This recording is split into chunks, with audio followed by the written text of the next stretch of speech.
When I was a kid, the disaster we worried about most was a nuclear war.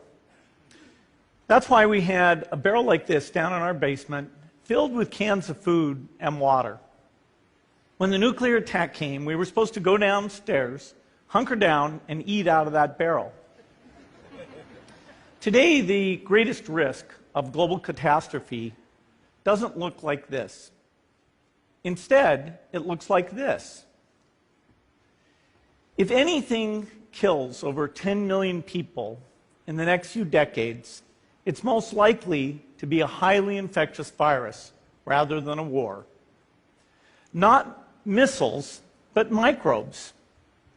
Now, part of the reason for this is that we have invested a huge amount in nuclear deterrence.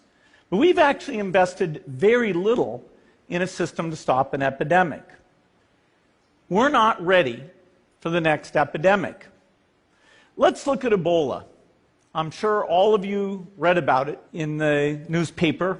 Lots of tough challenges. I followed it carefully through the case analysis tools we use to track polio eradication. And as you look at what went on, the problem wasn't that there was a system that didn't work well enough. The problem was that we didn't have a system at all. In fact, there are some pretty obvious key missing pieces. We didn't have a group of epidemiologists ready to go who would have gone, seen what the disease was, see how far it had spread. The case reports came in on paper. It was very delayed before they were put online, and they were extremely inaccurate.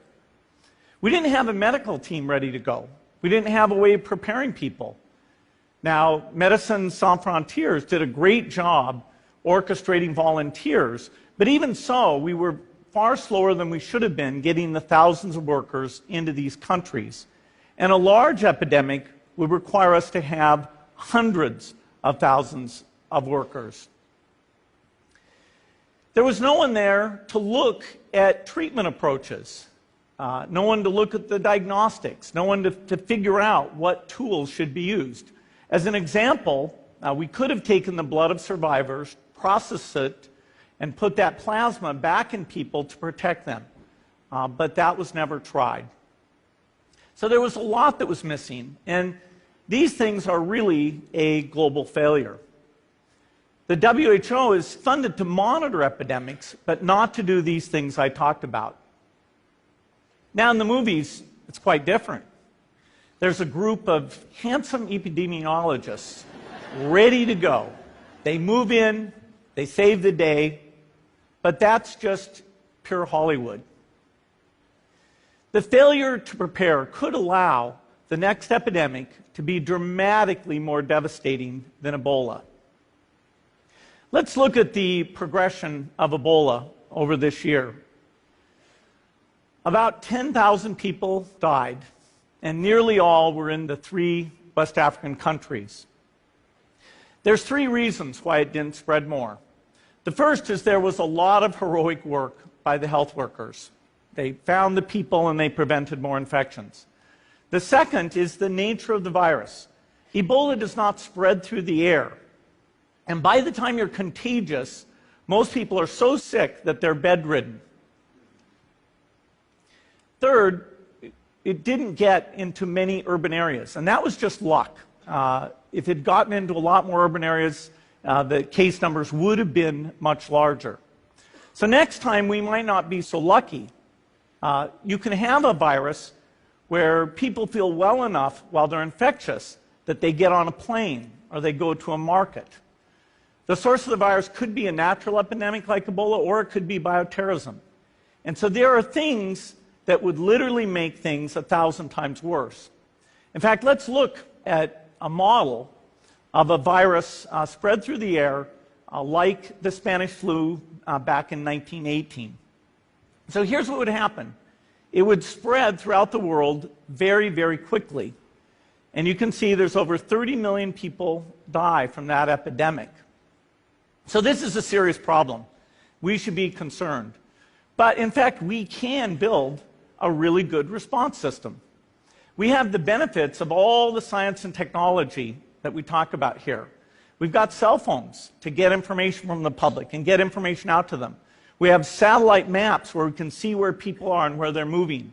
We have advances in biology that should dramatically change the turnaround time to look at a pathogen and be able to make drugs and vaccines that fit for that pathogen. So we can have tools, but those tools need to be put into an overall global health system, and we need preparedness. The best lessons, I think, on how to get prepared are, again, what we do for war. For soldiers, we have full-time waiting to go. We have reserves that can scale us up to large numbers. NATO has a mobile unit that can deploy very rapidly. NATO does a lot of war games to check, are people well trained? Do they understand about fuel and logistics and the same radio frequencies? So they are absolutely ready to go. So those are the kinds of things we need to deal with an epidemic. What are the key pieces? First is we need strong health systems in poor countries. That's where mothers can give birth safely, kids can get all their vaccines, but also where we'll see the outbreak very early on. We need a medical reserve corps. Lots of people who've got the training and background who are ready to go with the expertise. And then we need to pair those medical people with the military, taking advantage of the military's ability to move fast, do logistics, and secure areas. We need to do simulations, germ games, not war games, so that we see where the holes are. The last time a germ game was done in the United States was back in 2001, and it didn't go so well. So far, the score is germs 1, people 0. Finally, we need lots of advanced R&D in areas of vaccines and diagnostics. There are some big breakthroughs, like adeno-associated virus, that could work very, very quickly.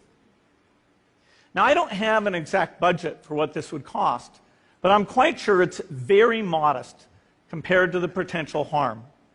The World Bank estimates that if we have a worldwide flu epidemic, global wealth will go down by over $3 trillion, and we'd have millions and millions of deaths. These investments offer significant benefits beyond just being ready for the epidemic.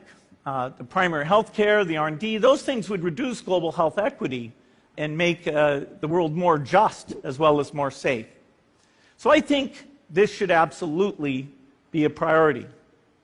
There's no need to panic. We don't have to hoard cans of spaghetti or go down into the basement. But we need to get going because time is not on our side. In fact, if there's one positive thing that can come out of the Ebola epidemic, it's that it can serve as an early warning, a wake-up call to get ready. If we start now, we can be ready for the next epidemic. Thank you.